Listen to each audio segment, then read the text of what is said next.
તો ચાલો દોસ્તો, આજે આપણે ગુજરાતીઓમાં ઘણી ફેવરિટ એવી કઢી બનાવવા જઈ રહ્યા છે, જે મારી મમ્મી બનાવી રહી છે.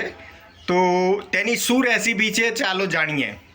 તો મમ્મી, આપણે શું શું લીધું છે, શું શું વસ્તુ જોઈશે તેના માટે? એના માટે મેં 4 કરી લસણ લીધું છે, થોડું આદું લીધું છે, 2-3 મરચાં લીધા છે, મીઠો લીમડો લીધો છે, બરાબર Okay. છે. અને એમાં લસણ મરચાં અને આદું થોડુંક પણ કચરી પણ કાઢવાનું છે. ઓકે. એ તૈયાર રાખેલી છે પેસ્ટ. અને એમાં ગોળ નાખીશું, થોડું બેસન નાખીશું, ગોળ નાખીશું, બેસન નાખીશું. બેસન કેટલી ક્વોન્ટિટી જોઈશે? આપણે કેટલી ક્વોન્ટિટી કઢી લગભગ લીધી? 500 ગ્રામ જેવી છાશ લીધી છે આપણે. 500 અને ગ્રામ. એમાં 3 થી 4 ચમચી બેસન નાખીશું. ઓકે. એ 50 તો ગ્રામ. આપણે રેસીપી સ્ટાર્ટ કરીએ. હા, કઈ રીતે બનશે આપણી ઓડિયન્સને સમજાવી દો. હા, થોડો ગોળ બેસન બધું નાખીને આપણે છાશમાં નાખી દીધેલું છે. પછી હવે એને વઘારવા માટે 2-3 લવિંગ લઈશું, મરિયા લઈશું, હિંગ લઈશું, લસણની સમારી લઈશું, થોડું સુધારી લઈશું લસણ. અચ્છા, તો હિંગ નાખવાનું શું મહત્વ છે એ જણાવો. હિંગ માટેનો સ્વાદ સારો આવે છે. હિંગથી સ્વાદ સારો આવે છે. 3-4 કરી લસણ પણ આપણે સમારીને નાખીએ છીએ તો સુગંધી સારી આવે છે. અને એમાં મીઠો લીમડો તો ખાસ જોઈએ જ છે. ઓકે. બરાબર છે. એના વઘાર માટે આપણે જીરું લઈશું. એ ઓકે. પહેલા 2 ચમચી ઘી મૂકીશું. તો આપણે સામે તાવડીમાં બનાવવા જઈ રહ્યા છે. તાવડીમાં તપેલીમાં બનાવી શકાય, તમારે ગમે તે વાસણમાં બનાવી શકાય છે. ઓકે. તમારી જોડે જે અવેલેબલ વાસણ હોય એ બનાવી શકો છો તો તમે. આપણે તેલ કેટલું મૂક્યું છે મમ્મી? 3 ચમચી તેલ મૂકેલું છે. 3 ચમચી. હા, ઓકે. તો આ કેટલા લોકો ખાઈ શકે એટલી કઢી બનશે? આથી 3 થી 4 જણ ખાઈ શકે છે.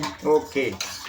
તો શરૂઆતમાં આપણે તાવડીમાં તેલ લેવાનું રહેશે. તેલ મૂક્યું છે, એમાં થોડું જીરું નાખીશું.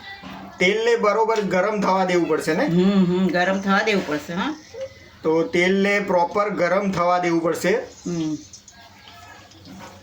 સૌથી પહેલા આપણે શું નાખીશું તેમાં? જીરું નાખીશું. જીરું. ઓકે. પછી લસણની કળી જે આપણે સમારની સુધારેલી રાખેલી છે તે નાખીશું.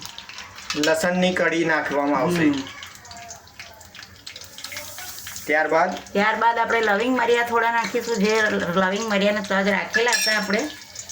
બરાબર છે. જ્યારે જીરું તતડી જશે, લસણ થોડુંક લાલ થઈ જશે, તે પછી આપણે એમાં મીઠો લીમડો ઉમેરી દઈશું, થોડીક હિંગ ઉમેરી દઈશું. તો દોસ્તો, જે પ્રમાણે તમે જોઈ રહ્યા છો તે પ્રમાણે આપણે બધી જ આઈટમ તેમાં નાખી દેવાની રહેશે અને પ્રોપરલી તેને શેકાવા દેવી પડશે.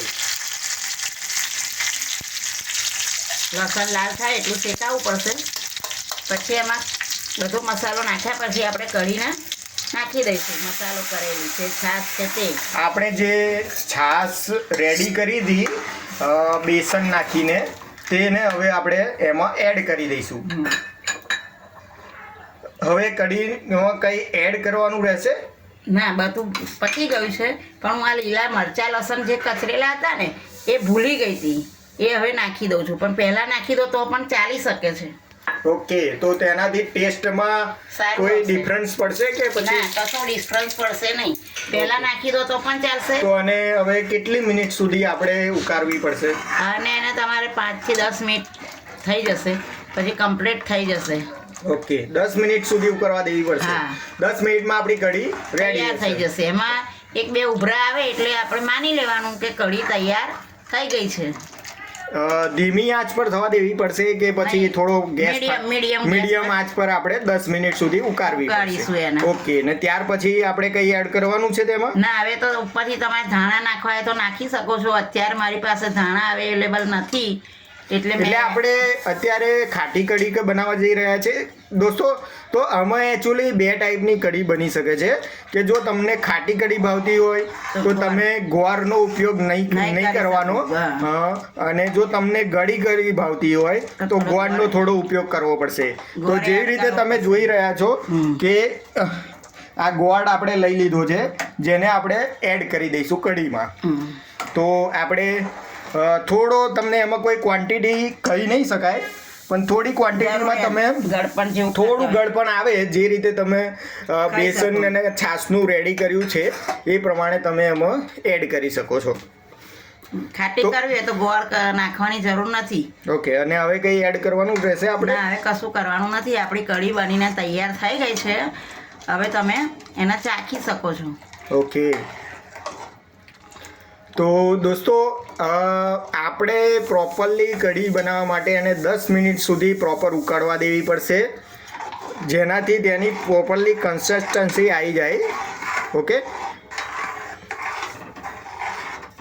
તો તમે જોઈ શકો છો કે કઢીમાં જે એની કોન્સિસ્ટન્સી આવી જોઈએ તે આવી ગઈ છે, ધીમે ધીમે આવી રહી છે.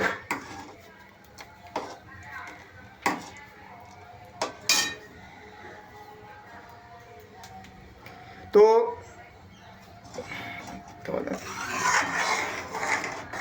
કઢીને થોડી ઉકળવા દઈ રહ્યા છે આપણે અત્યારે. તમે જોઈ શકો છો કઢી વ્યવસ્થિત થઈ ગઈ છે. હવે તમે એને 2 મિનિટમાં બંધ કરી શકો છો. તો દોસ્તો કઢીમાં જે રીતે આપણને બનવી જોઈએ તે રીતે બની ગઈ છે અત્યારે, ને ટેસ્ટ બી તમે જોઈ શકો છો કે ઘણો સારો એવો ટેસ્ટ આવે છે. આપણે ટેસ્ટ કરી છે જેનાથી આપણને આઈડિયા આવી ગયો છે. ઓકે, તો દોસ્તો તમને ઉમ્મીદ છે કે તમને આ કઢીની રેસિપી ગમી હશે અને તમે બી ઘરે ટ્રાય કરશો.